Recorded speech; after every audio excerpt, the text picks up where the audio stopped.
2h39 de volta com o Boa Tarde CBN em 90.3 FM do seu rádio, também nas plataformas digitais, Facebook, Twitter, YouTube, @CBN Floripa, nessa segunda-feira de carnaval.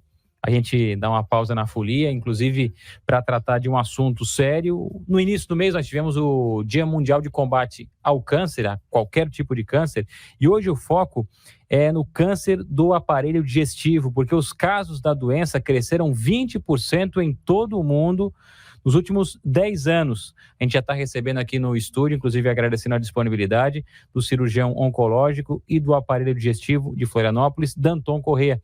Muito boa tarde, doutor, tudo bem? Boa tarde, Matheus, tudo bom? Obrigado por aceitar o nosso convite nessa segunda-feira de carnaval. Uma honra para mim. Vamos lá, então. São casos comuns esses de câncer do aparelho digestivo ou não? E outro ponto, né? Se não é tão comum assim, o que explica esse crescimento tão exponencial, no caso de 20% nos últimos 10 anos? Sim, são tumores comuns, sim, né? Eles figuram entre os 5 mais comuns, né? Em mulher, o mais comum é mama, em homem, a próstata, né? Seguindo de pulmão, aí vem câncer de intestino e depois câncer de estômago. Então tá entre os mais comuns, sim, né? Entre os 5 mais comuns. E o que está apresentando nesse momento um crescimento tão grande da doença? Então, a gente tem visto, inclusive, não só o crescimento da doença como um todo, mas também o crescimento da doença numa população mais jovem, né? Que antigamente a gente não via. Então, isso parece ter a ver com hábitos de vida e alimentação, né? A explicação seria essa, né? Esse tipo de alimento industrializado que se comia esporadicamente no passado, né? Hoje é ofertado para as crianças já na maior parte das refeições, né? Então, as pessoas se expõem mais a fatores ambientais, né? Que predispõem a câncer hoje do que antigamente. Nós temos alguns números aqui, as projeções indicam que até 2025, 704 mil novos casos surgirão no Brasil, representando uma séria preocupação para a saúde pública. Dentre os tipos mais frequentes, destacam-se os cânceres de mama, próstata, cólon e reto, intestino, pulmão e estômago. Quando a gente foca em câncer do aparelho digestivo, quais são os principais? O mais comum é câncer de cólon, né? Câncer de intestino grosso, seguido de estômago. Isso é até interessante, na tua pergunta anterior, Matheus, é o seguinte: uma vez eu fui para a Disney nos Estados Unidos, né? E me chamou muita atenção, assim, que se a pessoa ia comer numa lanchonete, né? O preço do copo de refrigerante, se ele fosse maior, ele era mais caro, mas se você comprasse o menor, você podia se servir várias vezes, então não teria motivo de você comprar um copo maior, né? Se o preço, porque eu vou pagar mais caro se eu posso encher o outro várias vezes? E aí eu perguntei por que isso, me trouxe uma curiosidade, né? Para a pessoa não precisar se levantar várias vezes para se servir, para ela poder ficar sentada. Então isso aí é a origem das coisas também, não só o tipo de alimento, né? Uma sociedade que favorece, assim, a pessoa ser sedentária, né? No próprio parque, assim, várias pessoas andando, em vez de caminhar, andando naquelas motinhos, naqueles carrinhos, e mostrando, assim, que hoje as pessoas tendem a querer se mexer o mínimo possível, né? Se elas podem ir comprar alguma coisa, vou na padaria comprar um pão, ela prefere de carro do que caminhando, né? Então, isso tudo contribui aí vou trabalhar numa distância que eu poderia perfeitamente caminhar, né? Mas eu vou de carro porque é mais rápido, enfim, e é mais cômodo, né, em teoria. Mas para a saúde, não, né? Eu pego o elevador para subir 2 andares em vez de subir de escada, né? São coisas que contribuem aí pro sedentarismo, para aumento da incidência de obesidade, né?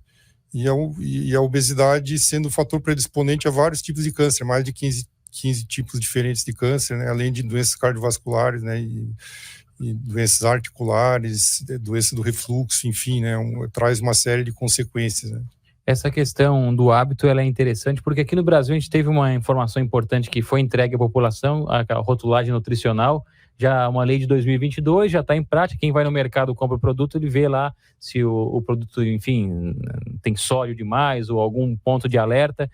Essa informação é importante para a população em geral, mas o que falta no costume, né, na cultura de se comprar isso? Ou seja, as pessoas estão levando o produto mesmo sabendo que aquele produto ele é perigoso para a saúde, digamos assim. Sim, mas eu achei que essa iniciativa foi excelente, na verdade, né? Se a gente for ver aí o programa antitabagismo do Brasil, onde na carteira de cigarro aparece fotografia de pessoas doentes, né, ou até de cadáveres, às vezes, ele foi um programa extremamente efetivo, né, dos programas mais efetivos no mundo. E reduziu bastante, sim, a compra e consumo de cigarro. Então, eu acredito que na alimentação vai ser a mesma coisa, né? Esses dias eu mesmo eu estava na lanchonete do hospital, fui comprar estava com fome, não tinha nada melhor para comer, tinha um biscoito ali, quando eu peguei aquela caixinha, estava escrito assim, esse alimento ele tem alto teor de gordura saturada e açúcares. Eu já não comprei mais, não. Aquilo ali foi, né, me deu a lembrança, eu já sabia, mas a gente na hora da fome tinha acabado. Exato. Mas aí eu deixei de comprar e levar. Então, eu acho que é importante isso, de ter no rótulo, sim. Agora, voltando aos cânceres no aparelho digestivo, os principais sintomas que aparecem, né, exemplificando com base em cada tipo, mas quais são os principais sintomas? Então, se a gente for falar de estômago, né, o câncer de estômago, ele na fase inicial, ele praticamente não tem sintoma nenhum, ou pode ter sintomas parecidos com uma gastrite, né, então um desconforto na região do estômago. Azia, queimação? Pode ser também. Né, isso numa fase inicial. Em fases mais avançadas da doença, a pessoa perde peso, né, tem dificuldade de ingerir alimentos, pode vomitar, inclusive vomitar com sangue, né, ou sentir que o alimento tem dificuldade de passar. Isso são sintomas de casos mais avançados, né. No caso do intestino também, uma mudança no hábito do intestino, pode ser tanto para diarreia quanto para constipação, né? Mas a pessoa pode ter sangramento nas fezes, mudança no calibre das fezes. Então, esses também são sintomas que podem aparecer em outras doenças que não é câncer, né? Então, como que a gente deve se preocupar com isso ou não? Basicamente em relação à idade da pessoa, né? Isso aí, se uma pessoa de 20 anos apresenta sintomas assim, provavelmente não é. Agora, se é uma pessoa de 50 anos para cima, né, são sintomas que têm que ser investigados. Nós temos aqui, inclusive, detalhes, né, sobre os tipos de câncer e os fatores de risco. Quando a gente fala em câncer do aparelho digestivo, além da questão da alimentação inadequada, né, os produtos industrializados, tem outros fatores, consumo de álcool, cigarro também pode estar associado? Sim, álcool e cigarro, né, interferem diretamente aí na incidência de tumores do aparelho digestivo, né? Porque são substâncias lesivas que daí entram em contato direto ali com a mucosa, né, do tubo digestivo, né? Então isso sim predispõe bastante. E a hereditariedade? A hereditariedade está presente em torno de 15% dos casos, né? Então, assim, a maior parte são os casos que a gente chama esporádicos, que não tem a ver com nenhum defeito genético herdado. Mas em torno de 15% das vezes o paciente herda, assim, um defeito genético, e aí a doença se manifesta numa idade mais precoce mesmo, né? Então, essa semana eu vi no meu consultório uma paciente com 25 anos de câncer de estômago, é uma idade rara para ter essa doença, né? Mas conversando com ela, ela tinha 2 parentes de primeiro grau que tinham câncer de mama, né? Tem uma síndrome hereditária, né? Que tem uma mutação num gene que chama CDH1, que predispõe a câncer de mama e de estômago, né? Então surgem os dois. Então, no caso, ela não tinha história familiar de câncer de estômago, tinha de mama, mas a mutação no mesmo gene provoca as duas doenças, né? Então, ali no caso dela, né, ela vai precisar fazer o teste para ver se tem essa mutação, né, para ela poder receber aconselhamento genético em relação aos outros membros da família, né? 2h48. Estamos conversando com o Dr. Danton Corrêa, que é cirurgião oncológico e do aparelho digestivo aqui em Florianópolis. No começo do mês nós tivemos o Dia Mundial do Câncer e hoje estamos falando especificamente dos cânceres do aparelho digestivo. Ainda sobre essa ligação de um tipo com o outro, quem desenvolve, por exemplo, o câncer de estômago tem predisposição a desenvolver outro do aparelho digestivo também? O contrário vale também, por exemplo, do aparelho digestivo, no caso do intestino para o estômago? Há também uma relação? Então, aumenta um pouco, sim, a predisposição, mas não é comum a gente ver, eu tive um paciente que teve câncer de estômago e de intestino, né? Eu não vejo isso com frequência. Mas, sim, os fatores de risco são parecidos, né? Pode acontecer, sim. E sobre o tratamento, ele vai variar conforme o andamento da doença, o estágio, o tipo de câncer também? Quais são as opções? Então, quanto mais cedo a gente descobre, né, a doença, mais fácil é de tratar, né? Até esse dia 4 de fevereiro, aí, que foi o Dia Internacional do Câncer, era para chamar a atenção disso, né? Programas de screening, né? Programas de rastreamento de tumores em populações de risco, né? Então, muita gente sabe que tem programas para prevenção de câncer de mama, programas para prevenção de câncer de próstata, para câncer de intestino. A pessoa vê, né, fevereiro verde, março azul, enfim. Agora tem o fevereiro roxo, no caso da leucemia. Exato. Mas, às vezes, ela tem dificuldade de ter acesso, né, ao exame. Então, colonoscopia, por exemplo, né, um exame que é feito para prevenção do câncer de intestino e que ele é feito por médico. Então, é um exame mais difícil de marcar. Exames que são realizados por técnicos, por exemplo, vai fazer uma mamografia, é um técnico que faz o exame. Então, é mais fácil de marcar. Agora, a colonoscopia, como é um exame que ele é demorado, precisa ser realizado por um médico, a disponibilidade não é assim tão fácil. Então, às vezes, a pessoa até sabe que tem que fazer a prevenção, mas não consegue marcar. Então, isso foi uma das coisas que se chamou a atenção nesse dia 4, né? Não só de as pessoas tomarem consciência de que elas precisam fazer prevenção antes de elas sentirem alguma coisa, né? Porque quando está sentindo alguma coisa, daí já não é mais prevenção, né?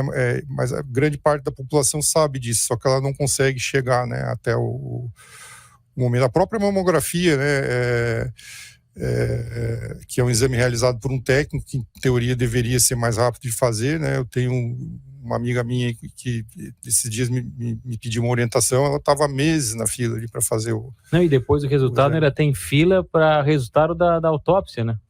Ou para fazer também, né? Sim, para ver o resultado, para mostrar para o médico às vezes... Porque não adianta ter o resultado na mão, tem que levar para o médico também, né? Às vezes a pessoa tem uma alteração ali que vai precisar de um segundo exame, né? E até fazer esse exame, enfim, né? É um processo moroso, sim.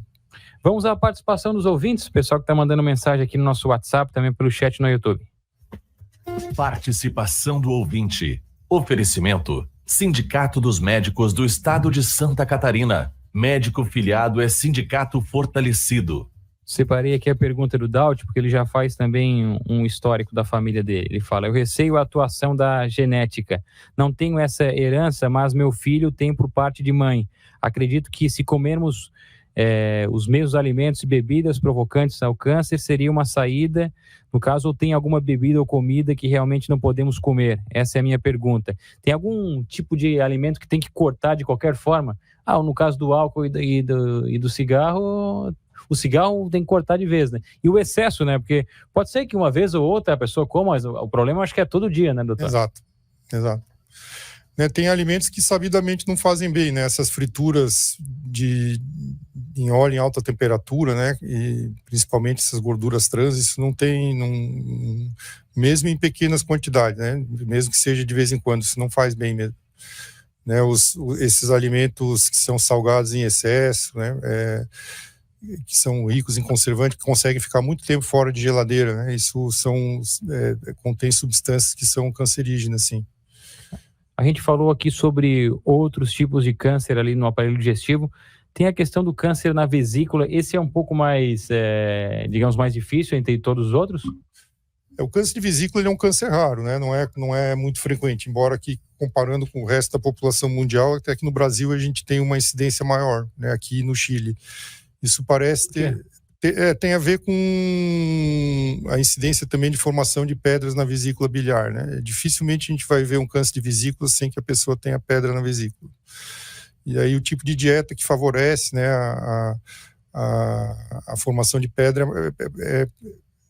é mais comum em determinadas regiões do globo. Nessas regiões aí que as pessoas têm mais pedras, também existe mais câncer de vesícula. Câncer de vesícula também pode se originar de pólipos de vesícula, que funcionariam igual esses pólipos que a gente vê no intestino grosso, né, que a gente busca detectar na colonoscopia. Eles podem surgir na vesícula também, e aí a gente vê isso aí através de um ultrassom. Né? Pólipos que são pequenos, normalmente são de colesterol, a gente não precisa se preocupar, né? Mas se é um pólipo maior que 1 centímetro, ou se ele está crescendo de tamanho, aí a gente também tem que remover a vesícula. As pedras na vesícula, não necessariamente elas são indicação de remoção da vesícula. Se a pessoa tem sintoma em relação às pedras, ela tem dor com frequência, a vesícula já inflamou várias vezes, né? Isso tem indicação sim de ser removida. Quem tem pedras lá e nunca aconteceu nada, nunca teve sintoma, e vai depender da idade que a pessoa tá, né? Por exemplo, uma pessoa de 85 anos que tem uma pedra na vesícula e nunca sentiu nada, não vai mexer nisso, né? Agora, se a pessoa é muito jovem, tem uma expectativa de vida longa, né? E a probabilidade, então, dessa pedra vir a trazer problemas é maior, aí sim é um dos fatores que leva em consideração para indicar a cirurgia. Dr. Danton Correia, cirurgião oncológico e do aparelho digestivo aqui em Florianópolis. Muito obrigado pela atenção conosco. Até uma próxima oportunidade. Muito obrigado, Matheus. Foi um prazer estar aqui hoje contigo. Prazer nosso.